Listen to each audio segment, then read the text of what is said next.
So basically, I can think about it that I got an extra stimulus check just for paying off my car loan early. Hello and welcome back to another episode of MTT Finance. In today's video, I have something that's pretty special and exciting to announce.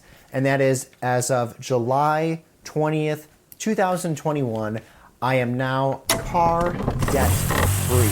I have just finally paid off my vehicle that I've been driving around now for the last year and I think 11 months. And I don't mean to say that I just finished paying off the last minimum payment on my car loan.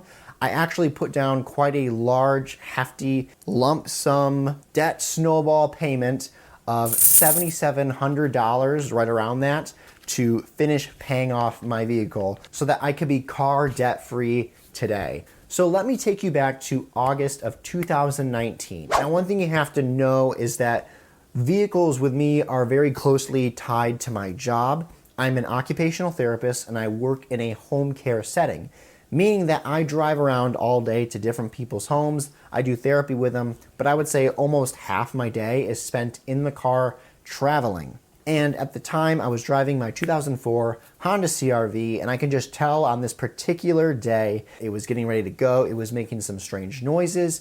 I had already spent quite a bit of money making repairs on it, and so the next big repair was going to be the end of it. And on this particular day, I don't remember when it was. I think it was a Tuesday, and it was making this terrible screeching sound, followed by loud rumblings under the hood. That night, my dad and I went to our local bigger dealership and we looked for a vehicle. And the things that I wanted in a vehicle were that it had good gas mileage. Also, working AC was going to be awesome because both vehicles I had prior to this did not have working AC. And the other thing I wanted was to have some type of Bluetooth capability where I can connect my phone to it because, like I said, I'm in the car a lot, and it's nice to be able to listen to my own music or listen to an audiobook or a podcast. So we went to the local dealership, and the car that I ended up choosing was a brand spanking new 2019 Hyundai Elantra. When it came time to purchase the vehicle, we went in and talked with the salesperson about the price,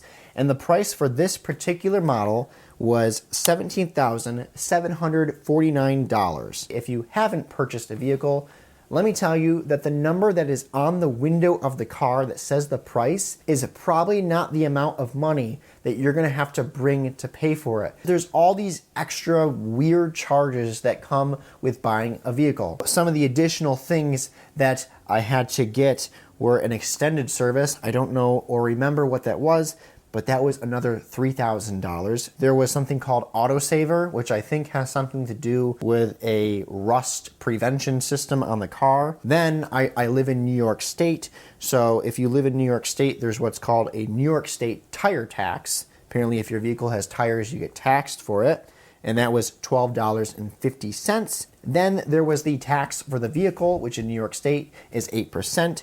So that was another $1,723.76. Then there's a document fee because we're writing on paper. In order to do that, we have to charge you money. We have to charge you $75 to do that. Then there was the plates and inspection fee, $143.50. And that comes to a subtotal of $23,501.76.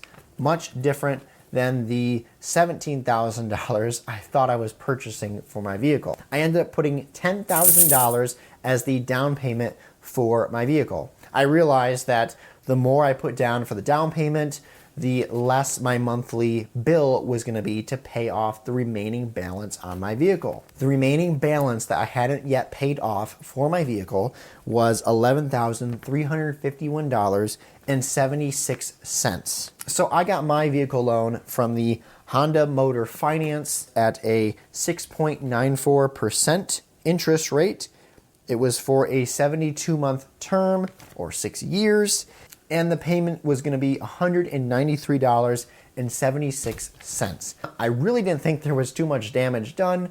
I realized that just under $200 is not going to be anything too significant taken away from my paycheck. From there, I began making monthly payments on my car loan.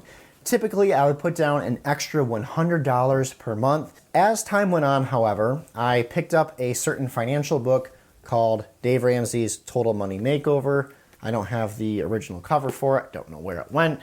Anyway, I read in the book where Dave talks about the absurdity of having a car loan. You're paying interest on something that is losing value each and every day. And that really resonated with me.